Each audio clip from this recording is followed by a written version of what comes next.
but seen from different points of view. As we all know, we can have shudders of horror and shudders of delight, tears of grief and tears of joy.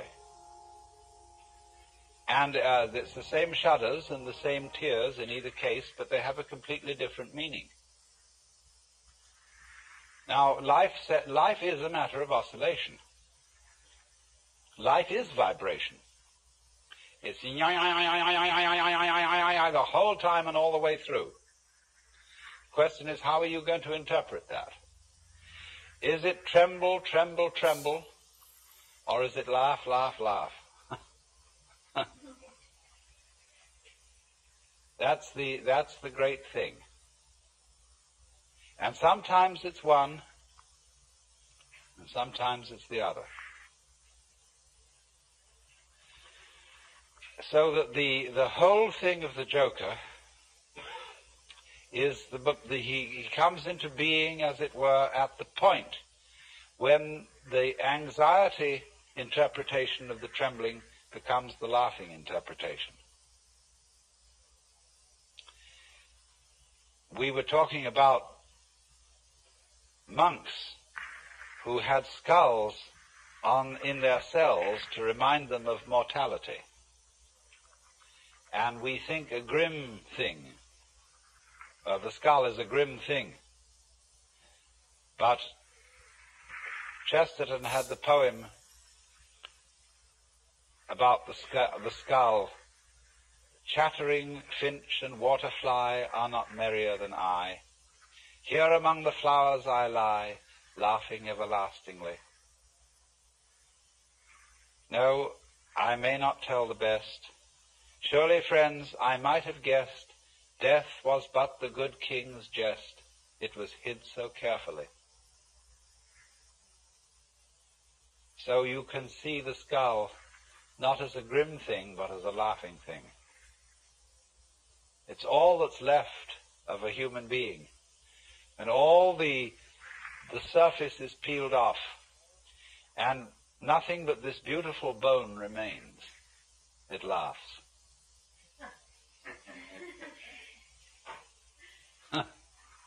Now why? What is it about death being a jest?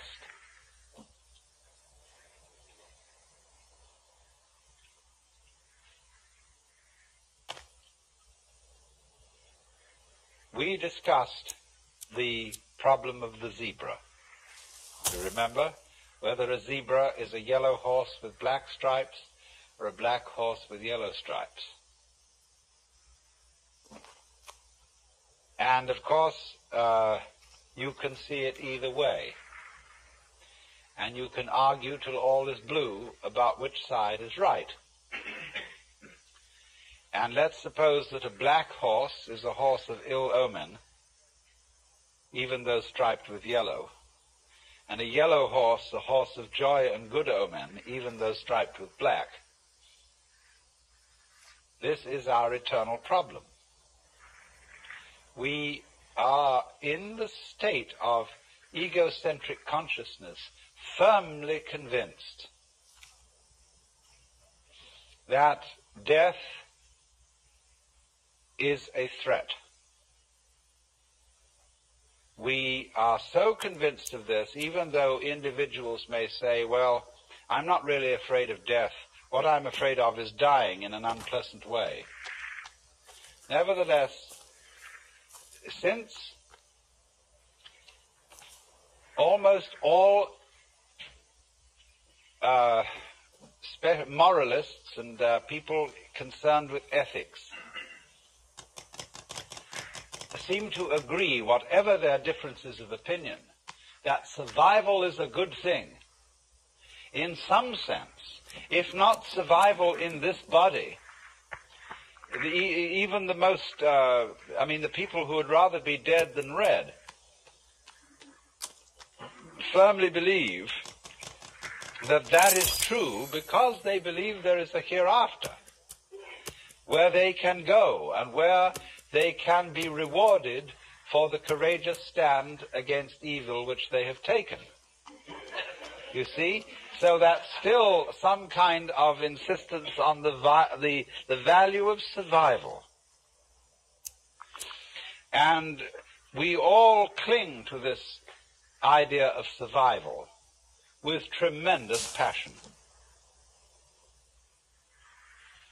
But we have been fooled,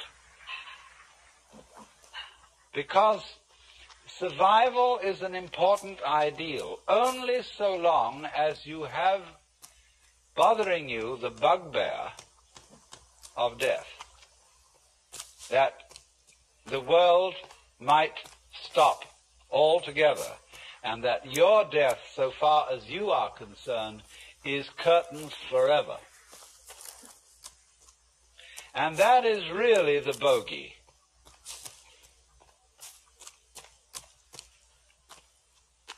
You see, that's all very well to rationalize and say, no, it's not death I'm afraid of, it's the pains of death. But if you think about it deeply, there are several stages in thinking about it deeply.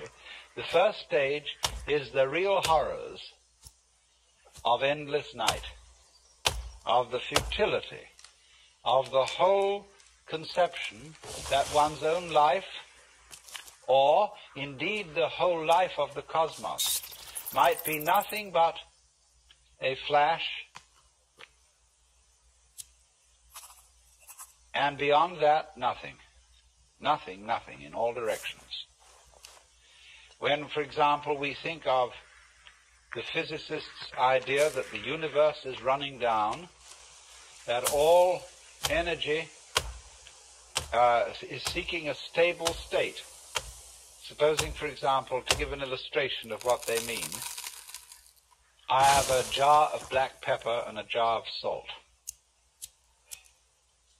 and I pour them together into another jar, and I can see the white salt and the black pepper fairly well delineated. Then I start shaking the jar, and slowly, slowly, slowly the black and the white disappear into a gray. That can never be sorted out again into black and white.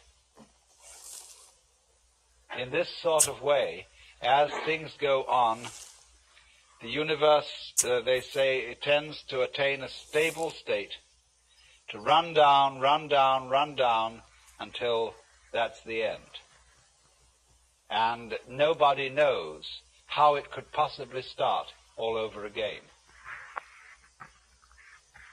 But I always say, and I feel it in a sort of funny, intuitive way, that what happened once can happen again. If this world started at some time, supposing there was a colossal explosion which set all these galaxies flying out, then what existed before that explosion must surely have been something like the stable state to which we shall run down in the end. And if it went bang once, there's absolutely no reason why it shouldn't go bang again. I suppose there are temperaments in logic. I have a temperament whereby I just cannot, it seems to me absolutely basic that what happened once can happen again. But there are other people who so cherish the unique that they can conceive the idea of something like existence happening only once. But you see, something that happens only once doesn't happen at all. What happens if a given sound consists of only one vibration? What is the upcrest of a wave apart from the downcrest? Can you conceive that? That's the same koan as what is the sound of one hand.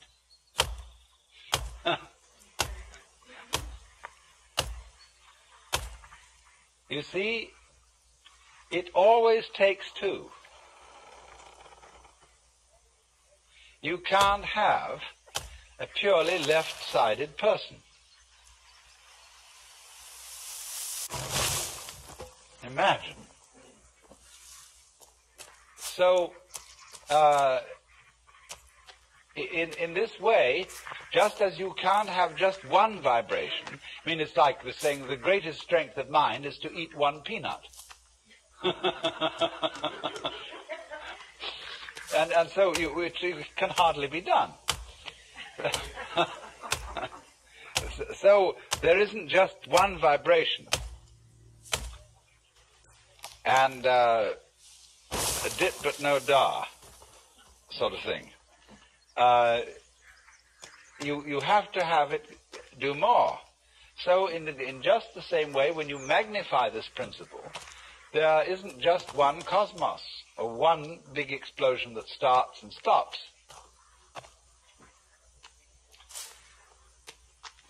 All stopping implies starting.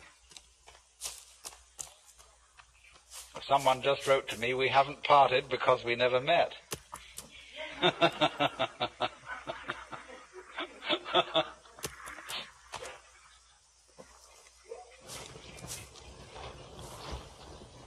So, the whole point of saying this is the realization that existence is eternal.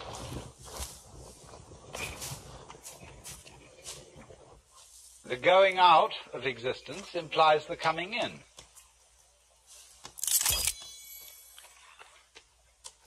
And St. Thomas had some points here when he said, there could never have been a time when there was not being, because if there had been a time when there was nothing in nothing to produce something. But he didn't quite have the point, because what he didn't see was that nothing is productive in the sense that you can't have nothing without something. They go together. And all this thing is an argument, again, about whether the zebra is yellow striped black or black striped yellow. And what we see is that the black and the yellow, the darkness and the light, are simply two phases of the same. And that realization is exactly what transforms anxiety into laughter. Suddenly to see that you just, after all this anxiety, that you don't have anything to worry about.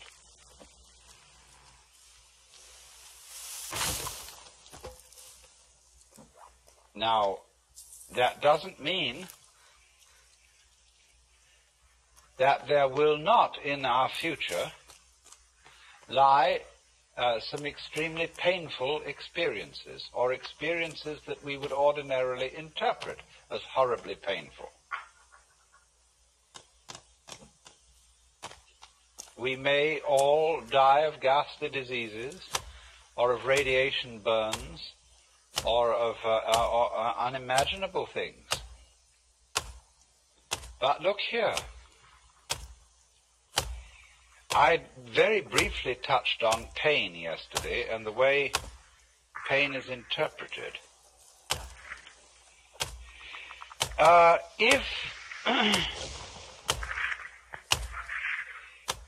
If you interpret pain as something that is destroying you and is going in the direction of total death, then it's very serious indeed. And it's perfectly terrifying. But I've been investigating experiences of people who have undergone torture. I don't know if anybody in this room has. It's always possible. But, and then if so, you can correct me. But the worst part of torture is the beginning. when of course you're full of all your illusions and all your fears about black and white and the terror that black may win. But it's said that as torture proceeds, it slowly changes the state of mind of the victim to a kind of drunken, masochistic giving in to the torture, so that it becomes something that he cooperates with. And that if the torturer notices this, he knows he's through and has to kill him.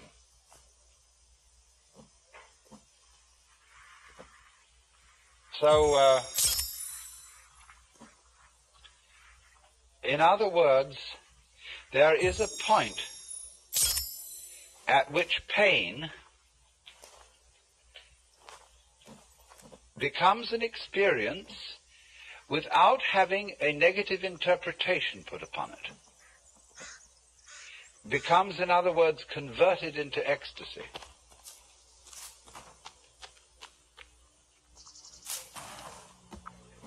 It simply becomes, you see, a way of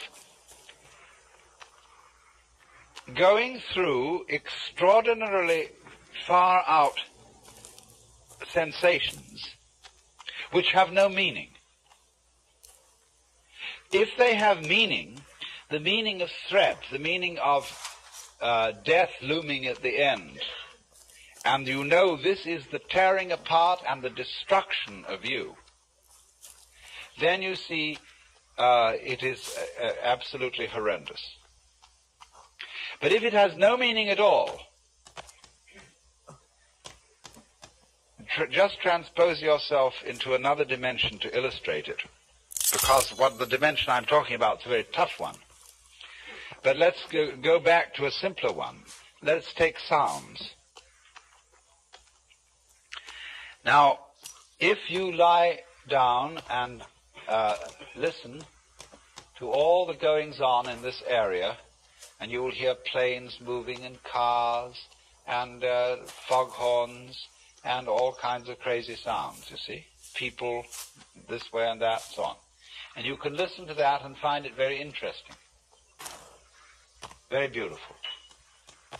But if someone were to do what John Cage does and put you in a concert hall with the expectation of hearing music, and by having a purely silent playing of the piano, compel you instead to listen to all the sounds going on around you, you would be shocked and feel that some kind of an avant-garde hoax had been perpetrated.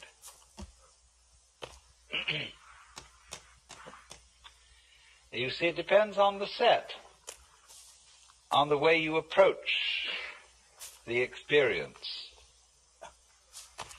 Now, you can listen to sounds that are ordinarily considered unpleasant in a totally unprejudiced way.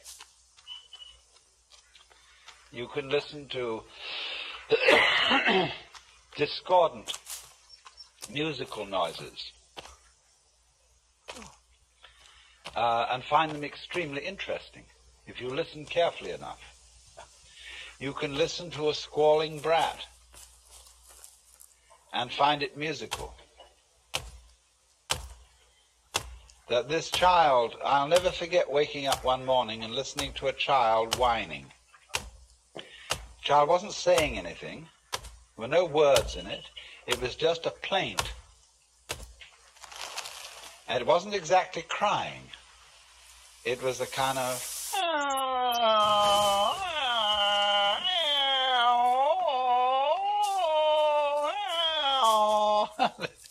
And there was something marvelous about it. This child's wonderfully articulate protest against some sort of nuisance.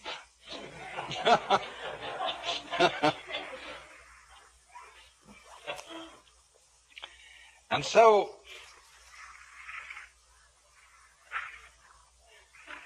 listening into those things without interpreting them listening to one's own interior frustration and pain in the same way, without interpreting it as being on one side or the other, on the good side or the bad side, on the black side or the white side, is what makes it possible, you see, to transmute these things. But you can't do this. You can't really, honestly transmute pain into a form of play, a form of weird, far-out sensations that are basically just that. So long as you fail to see the inner unity of the opposites, so long as you fall for the idea that you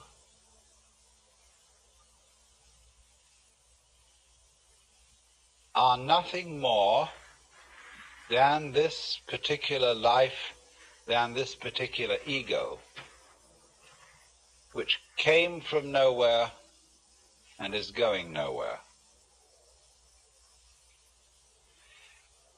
While you remain under that illusion, you see, you first of all, you don't see your identity with everything else that exists.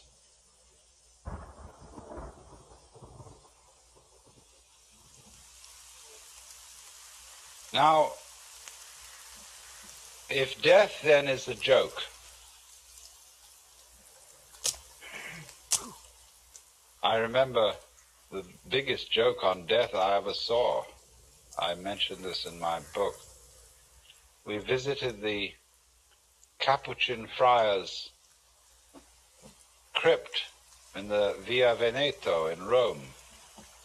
Some of you may have seen it, where there are 3 underground chapels where everything is made of bones. And the altar is made of bones. The pedestals of the altar are all shin bones. And then there are piles of skulls, and the decoration of flowers on the ceiling are ribs alternating with vertebrae.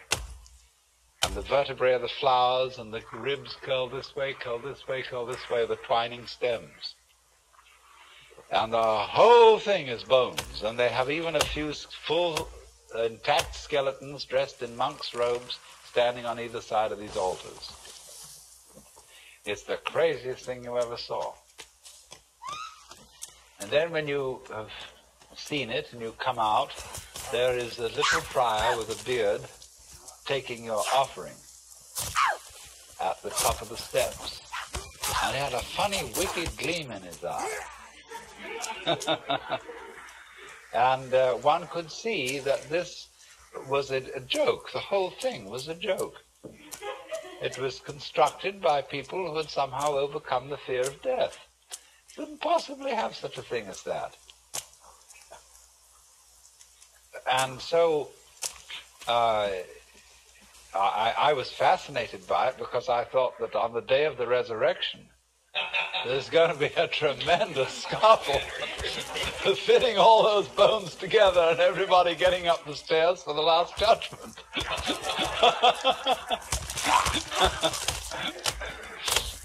Well,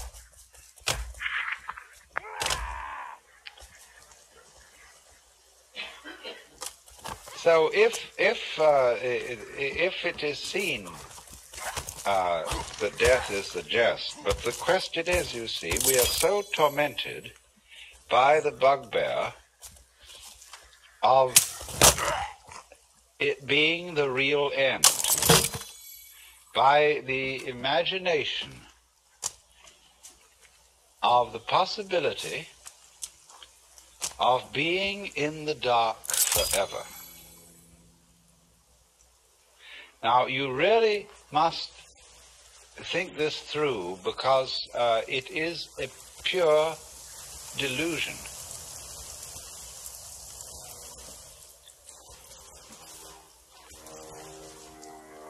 If you think, first of all, seriously about annihilation of consciousness, you will realize that annihilation of consciousness couldn't possibly be an experience.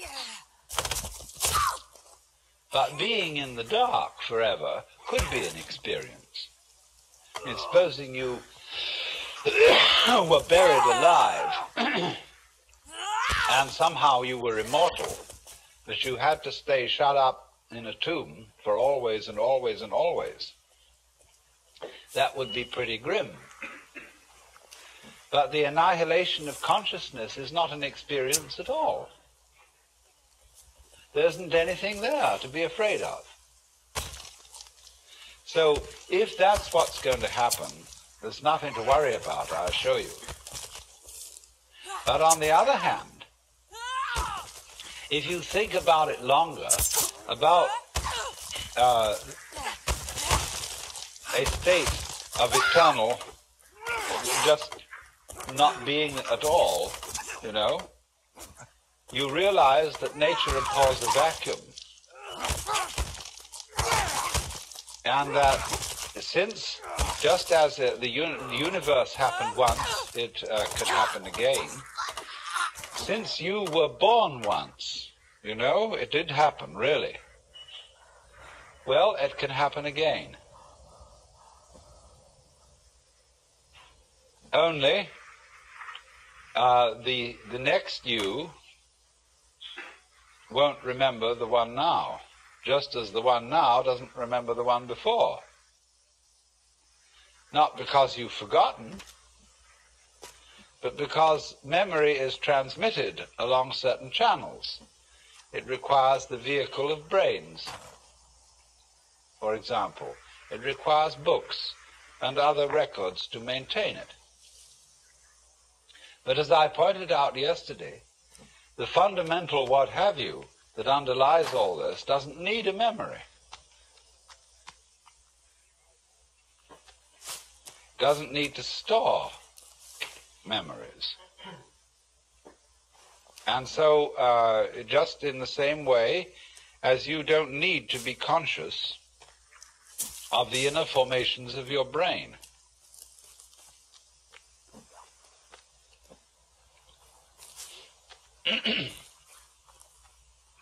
Also, I mean, here I'm talking speculatively.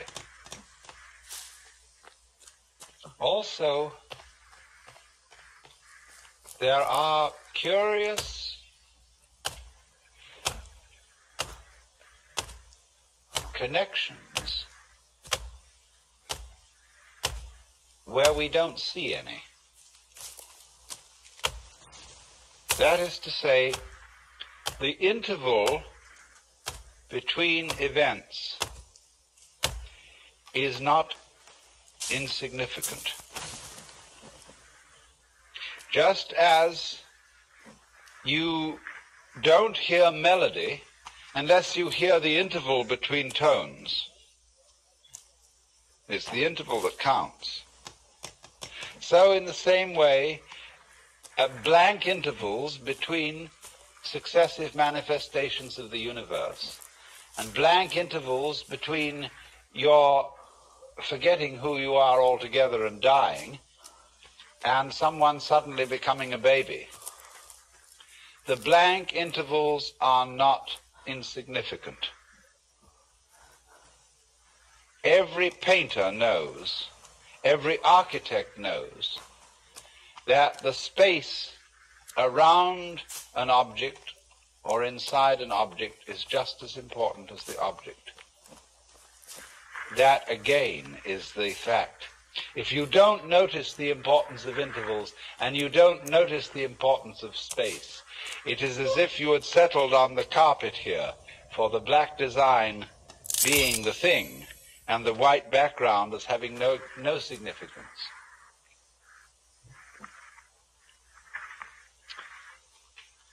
So what about the inside of this room?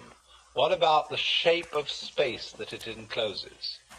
We would say this is nothing more than a certain quantity of air.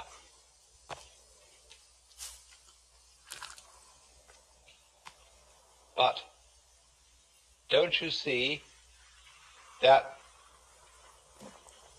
the distance, the space between that wall and this window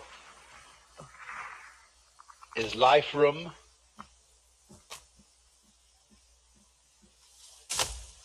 That it's not nothing, that it's just as important. It comes into being at the same moment as the walls come into being. It connects them. And so likewise the space between our planet and other planets is not insignificant. So once you see that intervals of apparent nothingness are significant intervals, that their size makes all the difference to what's happening. When the intervals between dits are short, the note is high. When the intervals between the dits are long, the note is low or large, the high being little. See, why do we say high and low as distinct from little and big? Big instruments make big noises, little instruments make tiny noises.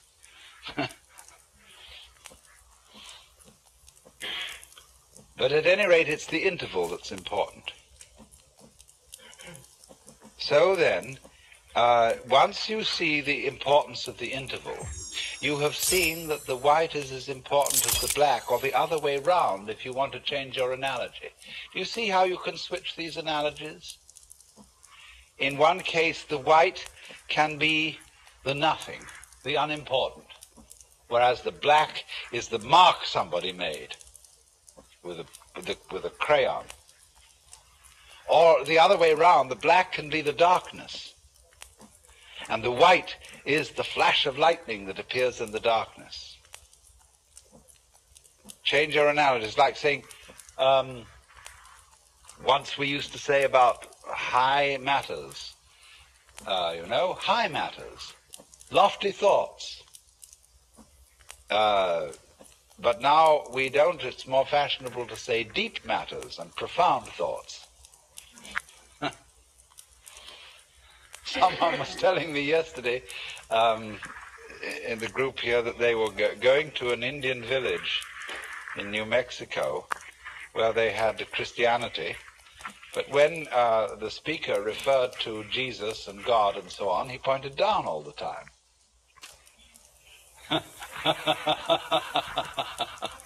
Because, you see, he felt that things grew up like this from below.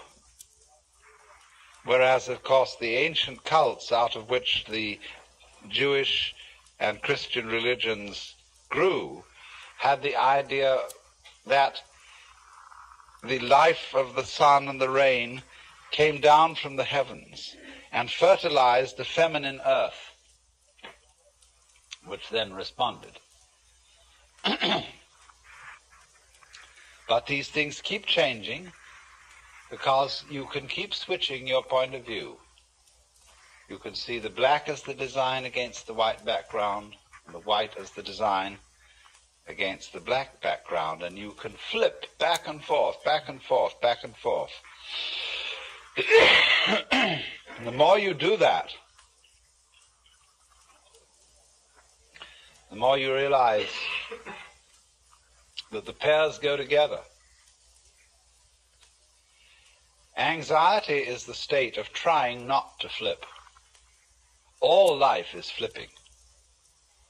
It's called its flip-flopability, is the condition of life, this way and that way. When you're trying to resist flip-flopability, you're anxious. You see?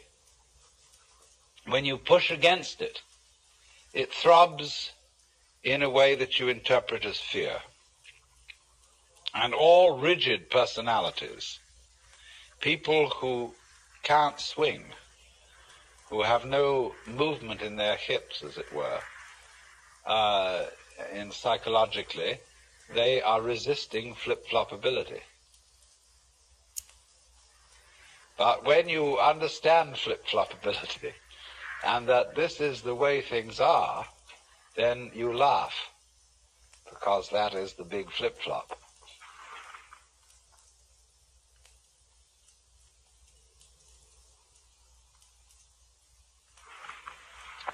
This morning I was discussing the joke of death,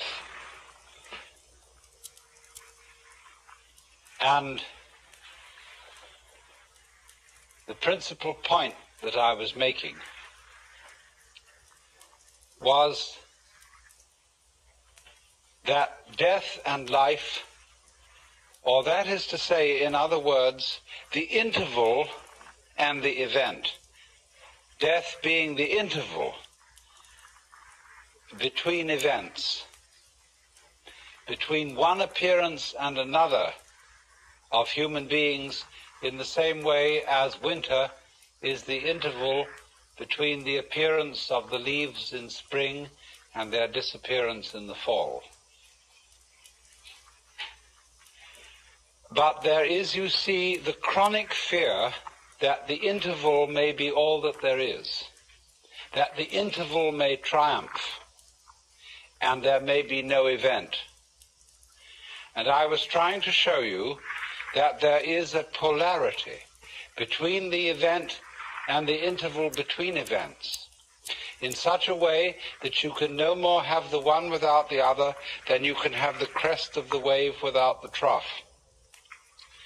And that this goes on and on and on in endless cycles, where there are small intervals making up small intervals and waves which group together and make up a set of intervals and waves, and they in themselves constitute the crest of a larger wave with a much longer trough. And then again there comes the group of intervals and waves on a short rhythm. And that this thing that goes like, you see, like this, you see, that this thing in its turn is the crest of a still greater wave, and that the nature of being is that this is the scheme of things. But the joke about it, what makes it exciting, is the constant anticipation that there might not be anything again after the interval, that it might all come to an end. And the real problem, in order to turn death into a joke, that is to say, suddenly to recover from this terrible anxiety that it might be finished, and then transmute the vibration trembling of anxiety into laughter. It is the same thing. Only the trembling of laughter is the trembling of anxiety seen from a different point of view. Now, what are the things that are obstacles to our being able to see that? It's almost as if life were itself a guru. And you know how gurus throw out tests to their students to see if they can pass these various initiations, all of which require nerve in the face of some formidable obstacle. All fairy stories are full of this. And so life itself throws out all kinds of reasons for supposing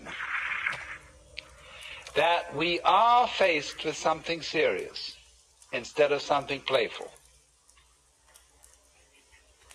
And I want to discuss with you a few ways which in Western history this obstacle has been thrown out, and how we today are bamboozled by these obstacles. In the history of Western civilization, there have really been, in the past 2,000 years, two dominant mythologies. One has had a long run and the other has had a fairly short run. But they are both ways of terrifying you so that you won't see the point.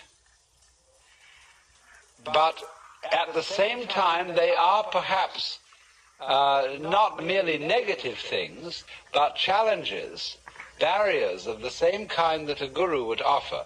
For example, in the study of Zen, each koan is referred to as a barrier. And if you can pass the barrier, you see, you get in. But the function of the teacher is to put the barriers up to see how you'll react to them. So, in a way, we could say that the two great mythologies which have dominated the Western world in the past 2,000 years are two barriers. The first, of course, is the Christian mythology. And in the Christian mythology, the individual is made to feel that he is strictly on probation, that he does not really belong, that if he is at all a son of God, he is so by adoption and grace. He isn't really one of the family. Let me explore the theology of that a moment. In Christian theology, God has only one Son. The monogenes, or the only begotten Son of God, who is the second person of the Trinity, the Logos, the divine idea of itself. The Trinity constitutes a family. And naturally, it's therefore threefold, because all, for the Greek mind, and it was the Greek mind that molded Christian theology, meaning entirely depends on the structure of the Greek language.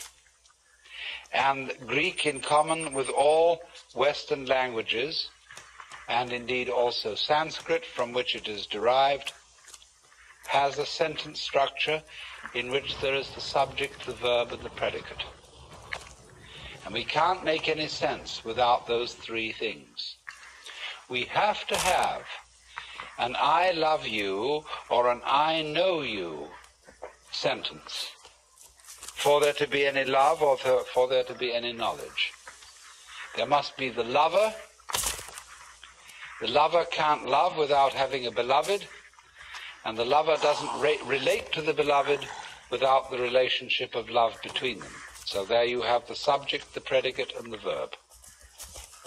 And so naturally, in Greek ideas, the very inner nature of reality of the Godhead itself must be threefold, following the structure of Greek thought and Greek grammar.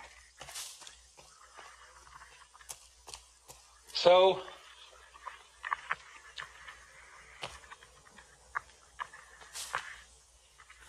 in this way, the inner life of the Godhead is completely self-sufficient.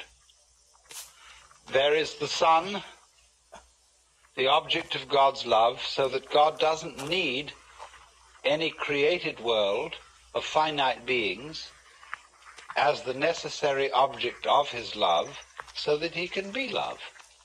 You see?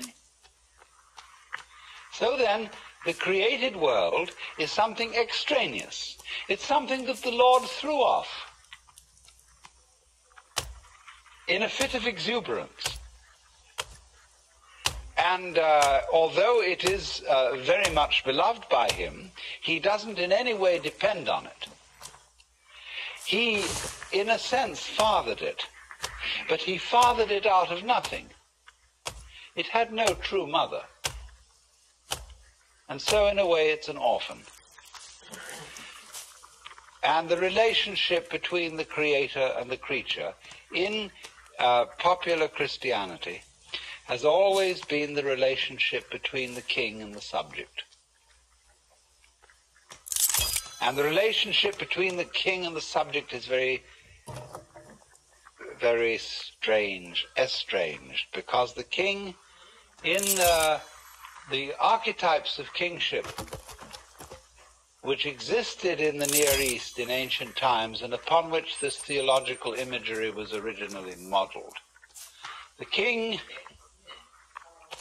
was really afraid.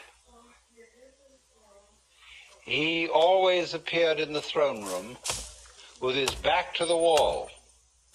He didn't stand in the middle of his people and say, you know, and look around at everybody like that. He stood with his back to the wall like this. It's funny how all altars, Buddhas and things, have their backs to the wall, because there you can't be stabbed. And you have your guards and your henchmen on either side of you. And all the people prostrate themselves, because that way you can watch them all. They can't see you and you can see them. So you're safe. And that's the imagery, you see, which has given us our Western conception of God. Of the father whose children have become a little bit too much for him. He's had too many.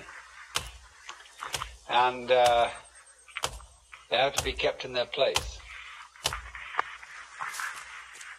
And so he's a little bit frightened. And so the rules are set up. You just do so and so and so and so.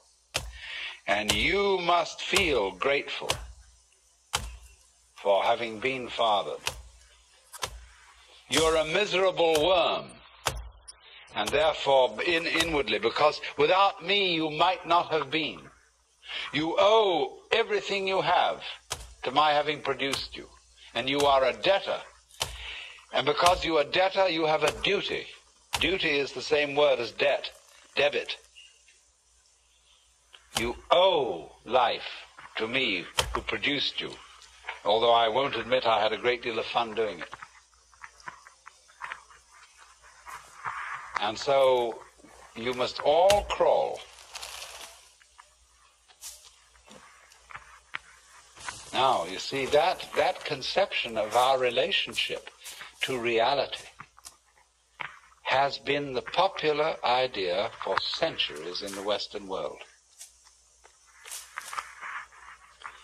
So that you never really knew where you stood with the authority.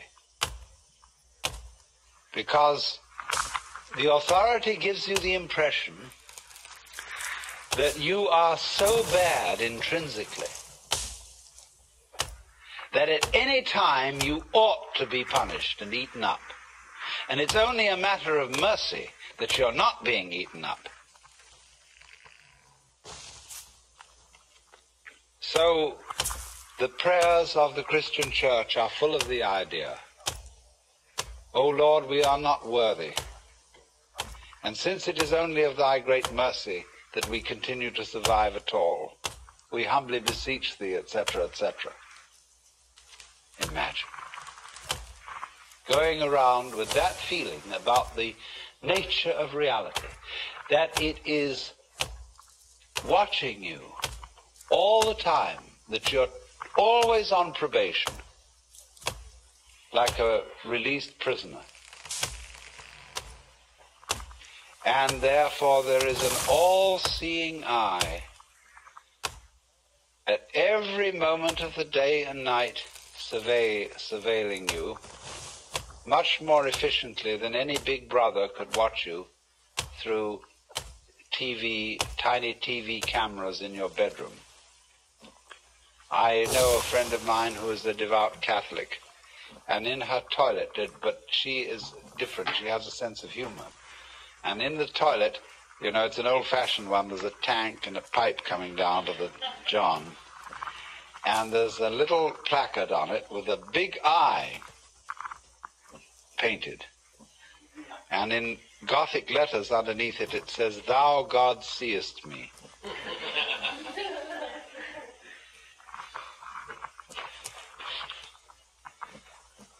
So always, everywhere, according to this mythology, there is the eye of the paternal judge watching you. Now, what can you do with a situation like that? If that's the way things really are,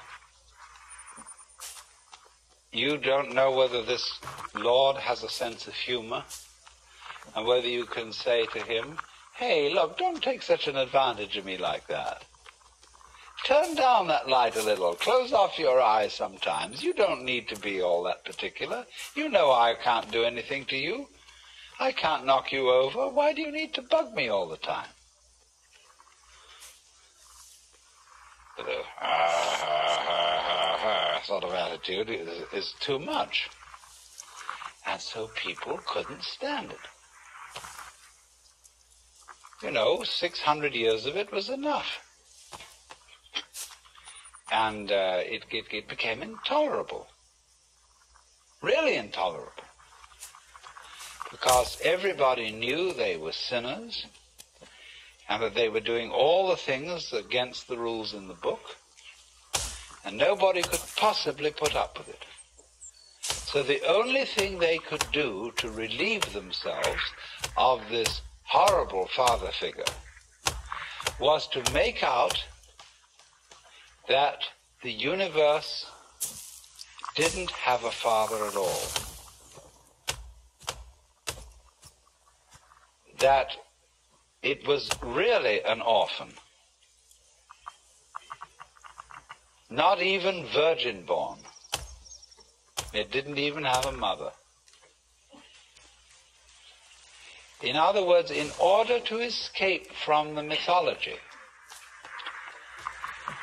of a conception of ultimate reality, which was much too intelligent and much too nosy, people had to invent a conception of the ultimate reality that was completely banal and dead.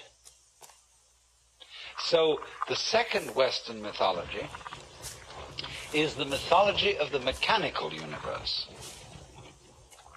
which is a fluke emerging from a process of absolutely blind energy.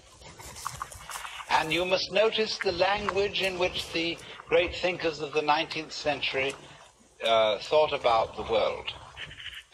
Freud, for the basic psychic energy, used the word libido, which in 19th century Vienna was exceedingly uncomplimentary.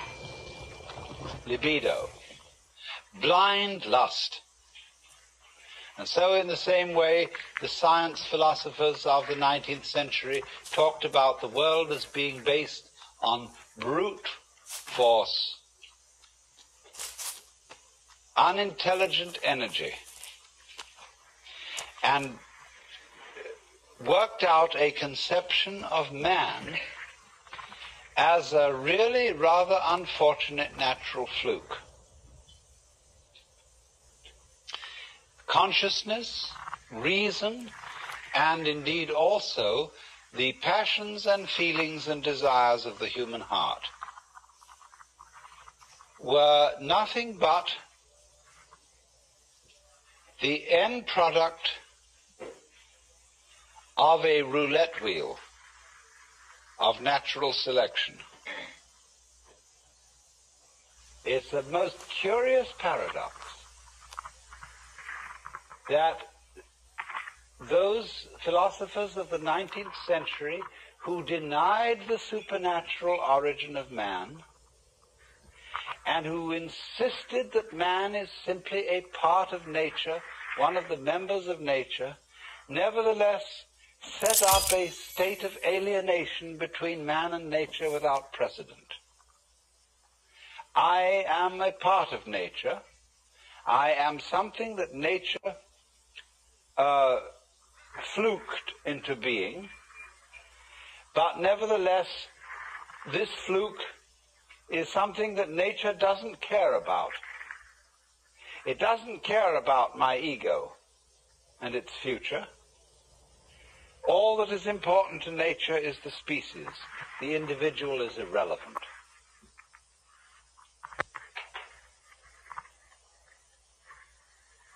At the same time, this philosophy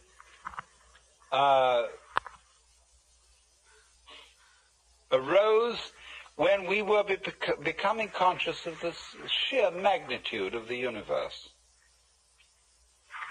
And it took the first impression of this vastness as a pretext for making little of human beings and saying, what do you matter in this huge cosmos? You're just a little fluke. You're just a little nothing at all. This thing goes way on beyond all imagination. And therefore man is just so much fungus on a rock. And a very tiny rock at that.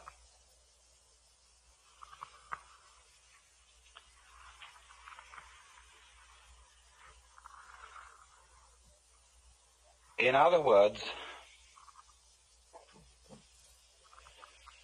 it took the standpoint, let's set up a scale between two limits. We will, and this is the traditional Western opposition. On the one end of the scale to the left here, you have matter, the inert, the clay put into shape by the potter. On the other end of the scale you have spirit, which is intelligence. And these are what the mathematicians call limits.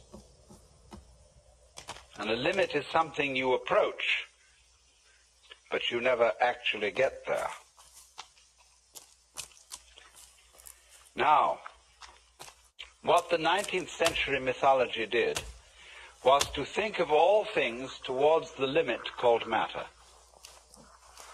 It said, in effect, there is this dead material stuff.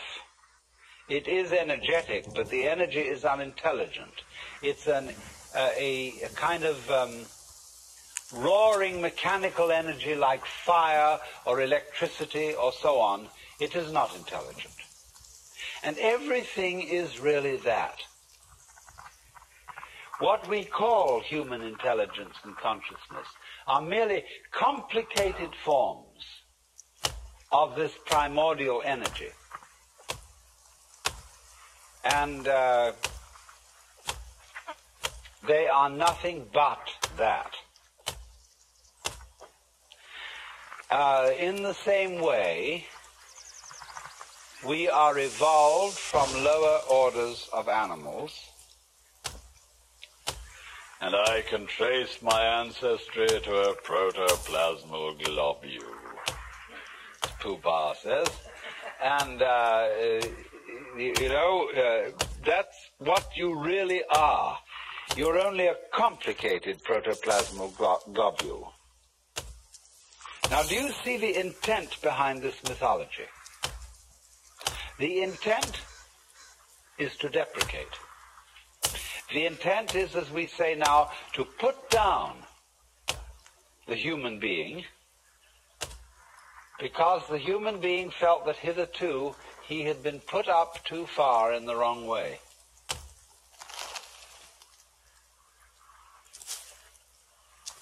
You are a child of God, and the Lord loves you very dearly, but, that's just insufferable to be put up in that way. You have an immortal soul. Your life is endless, but it can very well turn out to be a life of endless agony when you fry in hell. And that was a very serious threat to both Protestants and Catholics. And so it's much better, much more comfortable to have a dead universe than a living universe so everlastingly threatening. So then, the mythology of the 19th century, under which most of us still operate, because we operate under it because it has become so plausible.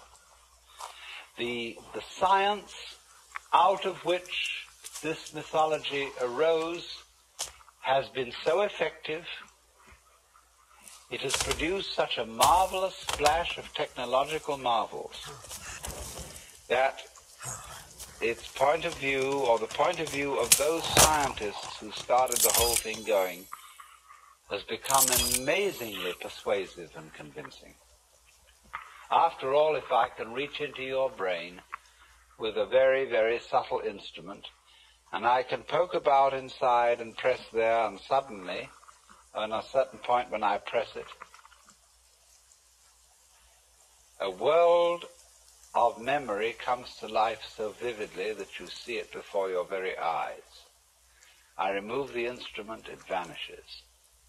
I touch another place. You experience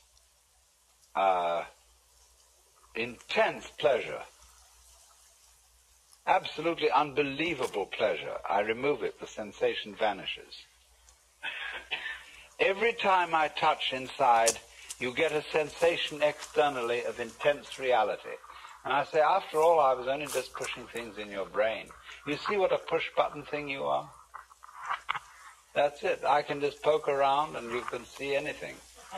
But all that's happening is I'm putting a little electrode or something on certain parts of your brain. That's all you are, poor fish. You're just that kind of a sensitive sponge inside your head bone. Well, that gets very persuasive, you see. And people are therefore in a position, they are prejudiced to favor a mythology that will make out that you are, after all, nothing but something or other. Nothing but a kind of complicated neurological jello.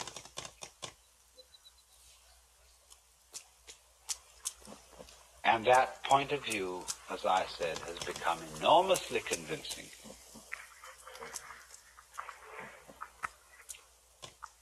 It's plausible today, whereas the old point of view of God the Father and all the angels isn't plausible. It seems kind of weird in relation to what we know about the state of the universe.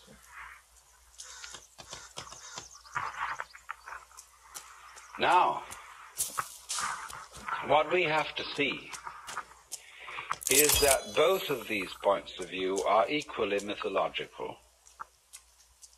And there's no more reason to take one than the other. And that what these points of view reflect are nothing other than certain attitudes to living. Now, you see, if you want to live in a way that always is saying, I think that life is disgusting. Supposing you want to deny being, then you can always describe it in ways that are offensive. You can always say playing the violin is just scraping cat's entrails with horsehair. That puts it down, and you say, and you say people who play golf, they're a bunch of idiots who go out on take a walk and they hit a stupid little ball with sticks. Or that people who like music are just a bunch of idiots who sit around and go out of their minds listening to a lot of complicated noises. See, there's always a way of talking about something to make it sound terrible. Equally, there's a way of talking about something to make it sound great. Now, what do you want to do? Do you want to live your life in such a way that you're always saying to it,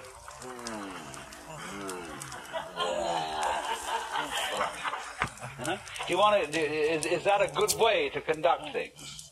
Or do you want to live your life in such a way that you say, come on, let's go. You see, let's swing this thing.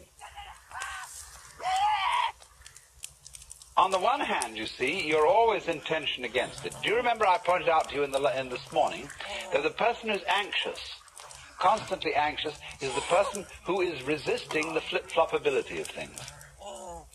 Life is vibrating. It's going bloop, bloop, bloop, bloop, bloop all the time. And the anxious person says, God's sake, don't do that. Because, you know, you might do it too much. I don't want to blurp like this. It makes me feel nervous. Stop it. And so, as he puts his weight on this blip, blip, he goes like this, you see, it gets trembling. So instead of saying, come on, let's blip, see, let's go, and do this thing, so in exactly the same way, the person who wants to say, well, you're nothing but some kind of chemicals, and they're just a lot of... You're a bag of pus and blood, basically, with a few bones inside. And that person is doing the same thing, you see, as the person who's putting pressure on the flip-flopability of things, and so he gets anxious. And the person who does this, he wants to say, he's always, look, think about your friends and the people who are philosophical and enthusiastic materialists. They're always going to pose themselves as a certain kind of hero. After all, you're just a dreamer, but I face facts. See? I'm a hard-headed realist. And as a matter of fact, I'm an intellectual porcupine. I have my prickles out all over the place because I'm the kind of person who, in the academic world at any rate, is full of rigor. I ask, what precisely is the evidence about this? And I'm analytical. And I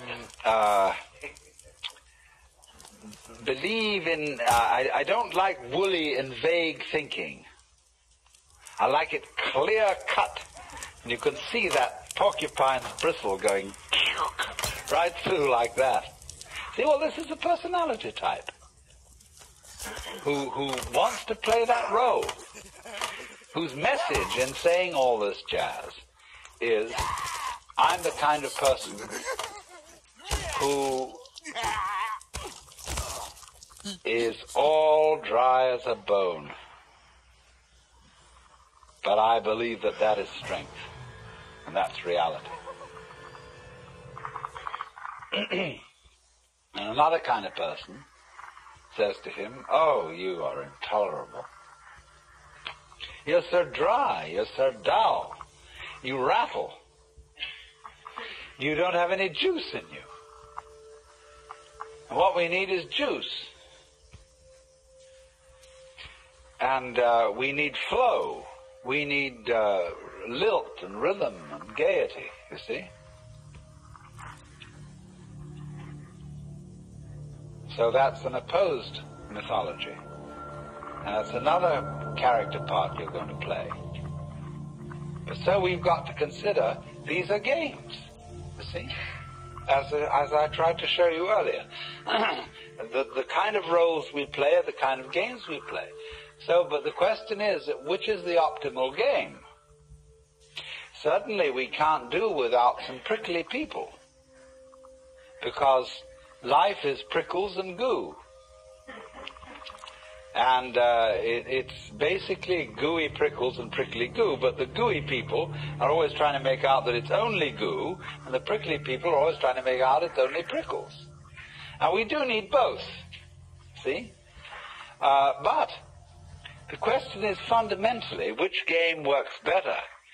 The game that resists the vibration, the flip-flop, or the game that goes with it? Obviously, the game that goes with it, that cooperates with the general scene, will be a longer game and a more amusing game than one that totally resists it. Although, I don't want to, I said totally, advisedly, because it's great fun to resist it at times. See? It's just like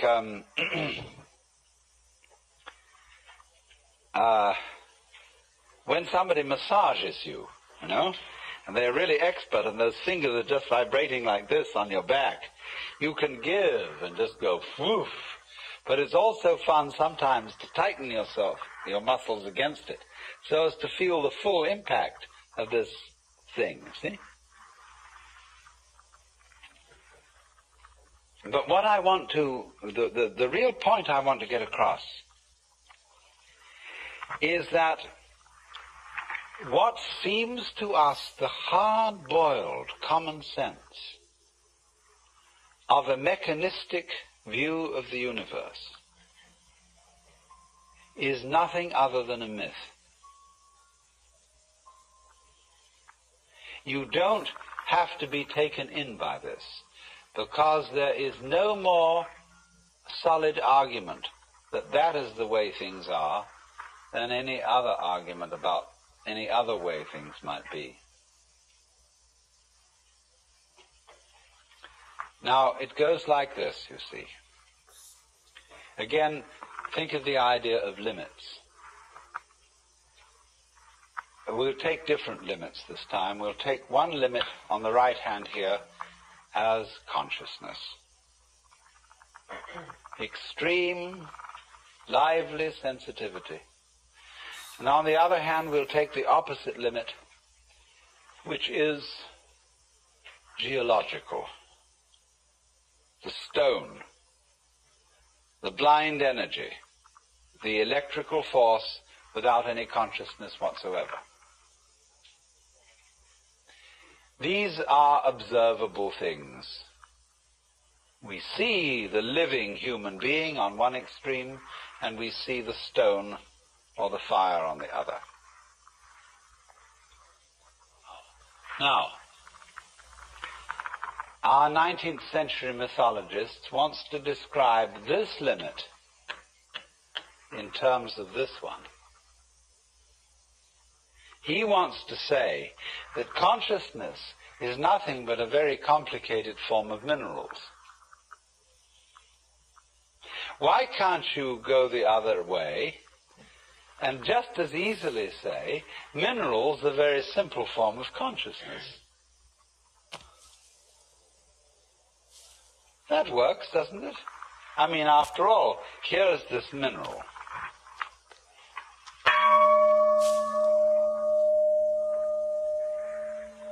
I knock it, and it says that to me.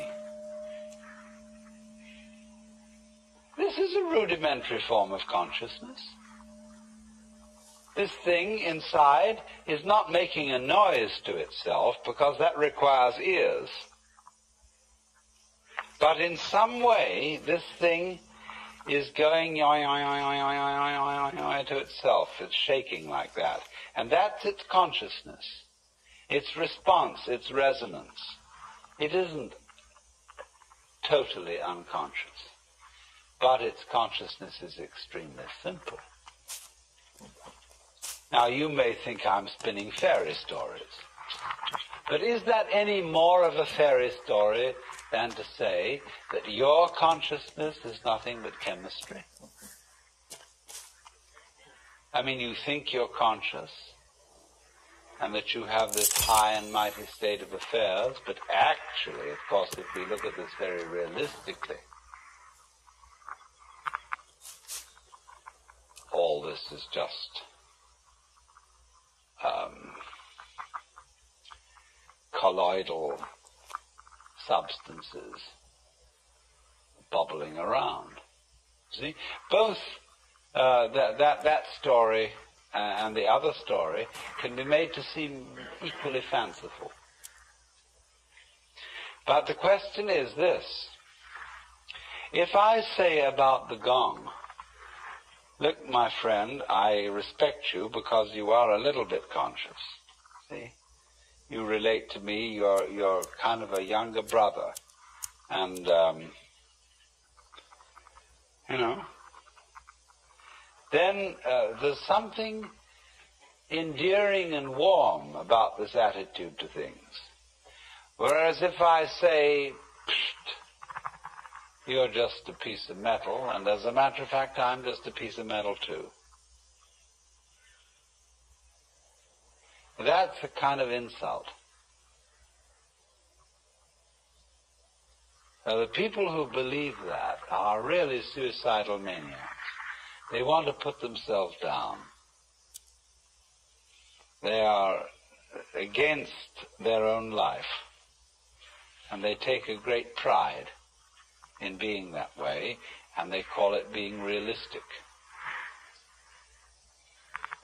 And I'm only saying it's a better gamble to take it the other way and say the best thing you can say about it, that this is a living being, but not so much of a living being as a snail or something that actually wanders along and wiggles.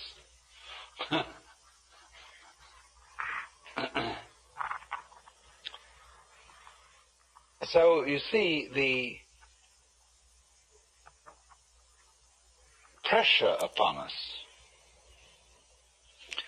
of the whole mythology of the 19th century, the whole attitude of putting down the universe because the previous myth had been too uncomfortably alive, is simply a way of looking at things. Let me give another illustration of the same thing.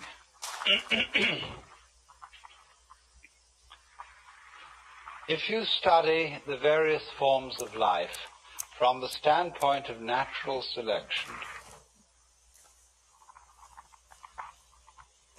you may come up with a rationalization for everything.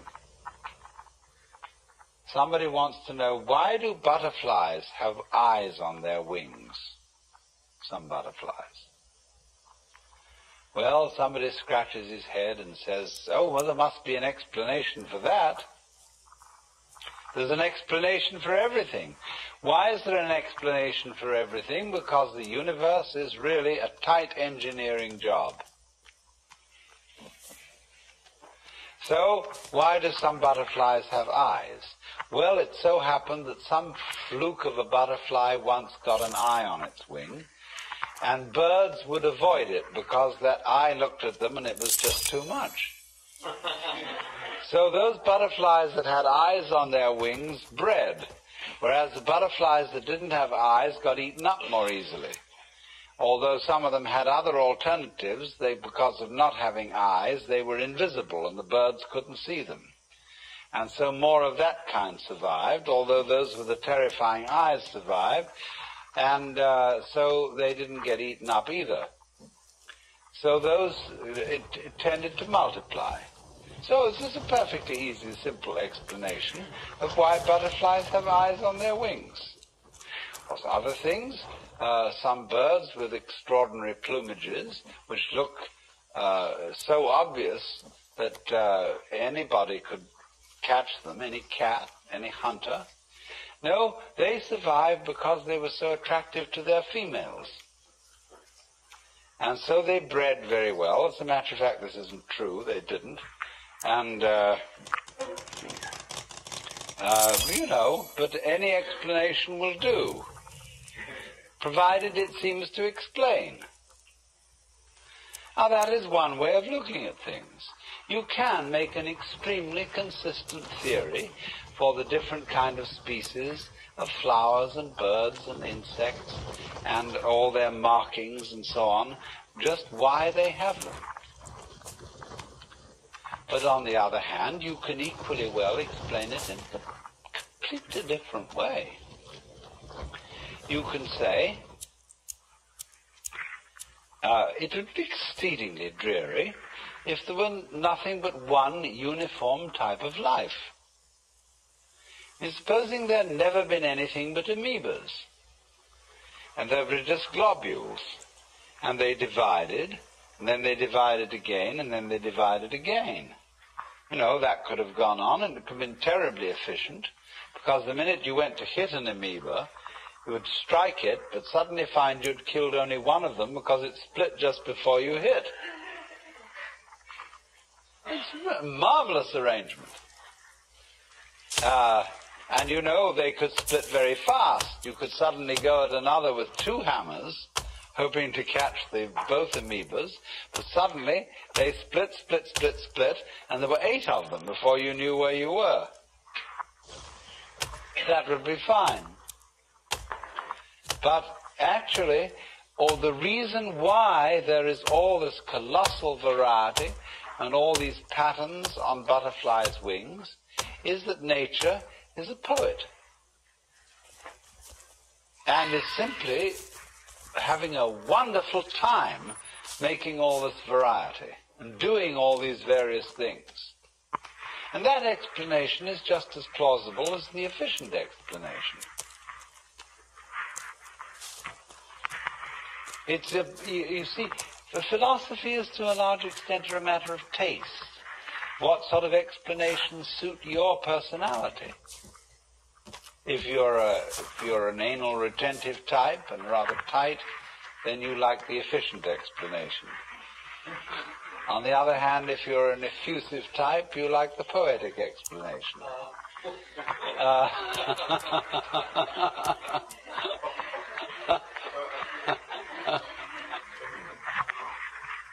But there are, though, beyond that, certain considerations of which of these explanations affords better games.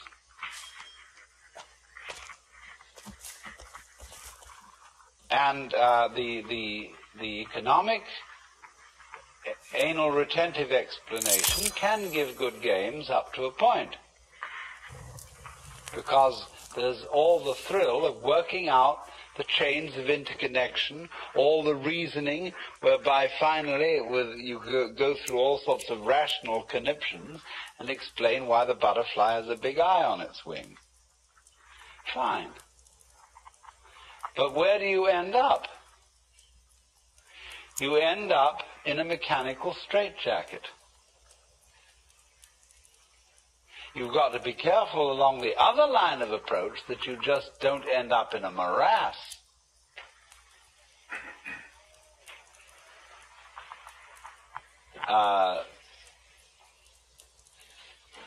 You could do that. So you look for a middle way. But the point that emerges from all this is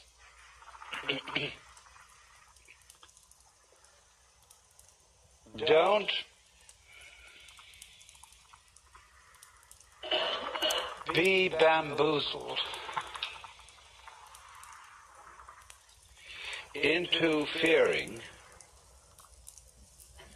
that the black will win, because the white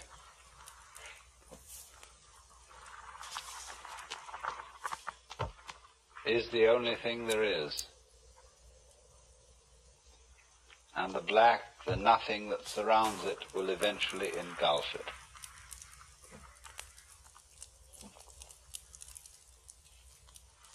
All these are, as it were, nursery stories to terrify children.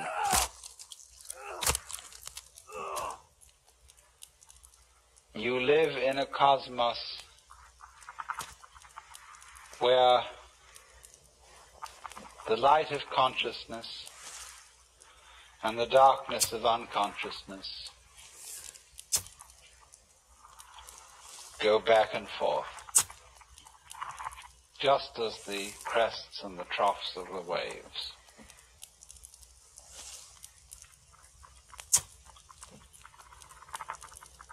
And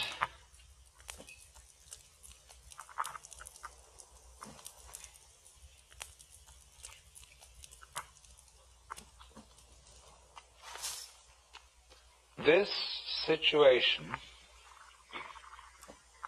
of yang and yin, positive and negative, is exceedingly productive. It's like a male and a female who become the parents of all sorts of children.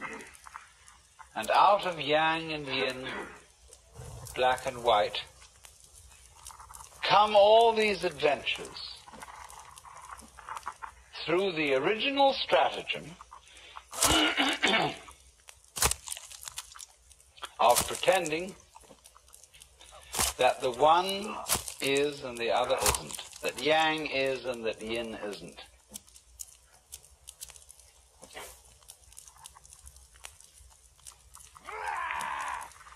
Both have equally good arguments on their side, and one now wins and the other now wins. Back and forth, back and forth, back and forth. But don't be deceived.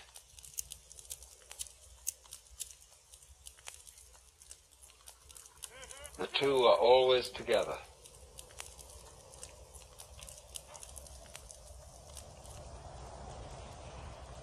And the thing that you most fear, the awful, awful thing that could happen, think it through. What could that be? What could the very end be? What is it that you dread?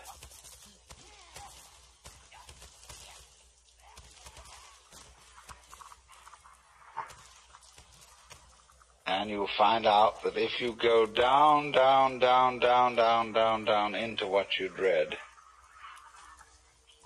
be swallowed up, be annihilated, let the horrible scorpion, spider mother, the octopus thing catch you and take you down into its inmost guts, what will it do with you?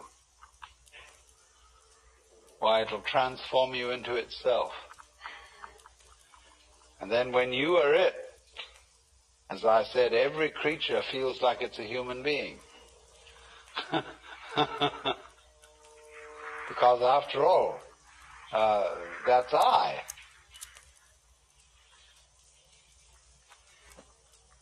So fish, when they've eaten up something, and that thing has become them, and then the fish looks around and says, gee, that was a good dinner. And it feels human. And the fish looks around and it sees things that aren't fish, and they look like cows and human beings wandering around there. They look like predatory monsters of some kind. Awful looking things. Ghastly teeth. And weird, inhumane arms and legs on them. Not nice, orderly fins and tails and beautiful scales on the side, like a really good person should look.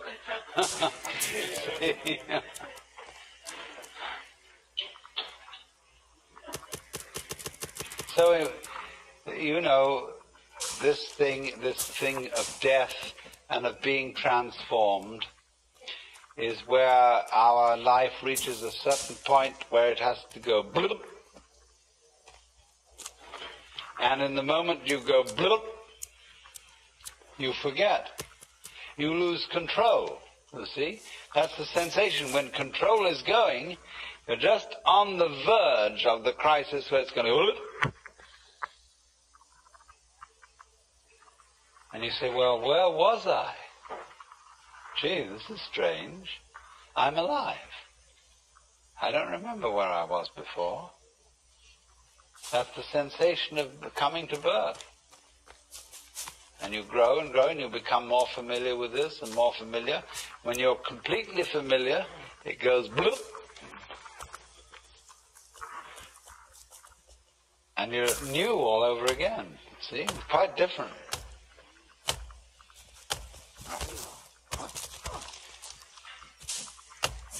We can never believe, you see, when it gets to the point where we know it's about to go bloop, we never believe that it will go into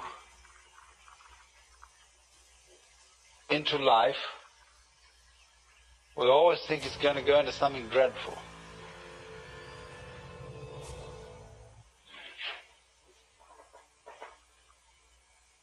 But you see, once you know,